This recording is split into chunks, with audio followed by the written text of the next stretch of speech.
In this video, we're going to be talking about the lineup strategy differences between entering a tournament versus 50-50 contest for daily fantasy sports. As you might expect, the payout structure differences between tournaments and 50-50 contests will impact our strategy. The number of lineups in the contest will likely impact our choices as well. The players we choose to create a lineup will be different depending on what type of contest we're entering.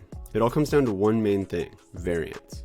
If you have taken any statistics courses, you are probably pretty familiar with the concept of variance. But if not, it can be thought of most simply as how spread out a set of numbers are.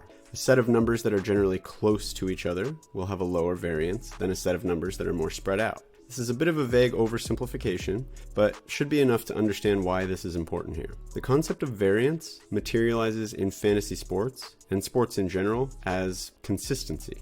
Consistent players would have a low variance in their fantasy production, and inconsistent players would have a high variance. Just because you've noticed a player getting 2 hits per game for the last week, or always coming through late in the game, does not mean he's consistent. We need to actually measure the variance of all his performances to get a legitimate measure of how consistent he is. First, you'll need to find a list of fantasy points a player scored in games. This could be any sample of games you want to measure: last week, this season, in his career, etc. Once you have a list of fantasy points scored over the period you want to consider, you can simply use the variance formula. Sample variance, often denoted as S squared, can be found by applying this formula, where S squared is the sample variance, X sub I is the value of one fantasy performance, X bar is the mean of fantasy points scored per game, and N is the number of game performances in the sample. If you want to try calculating this for a specific player, it can be calculated easily using Microsoft Excel using the var.s function.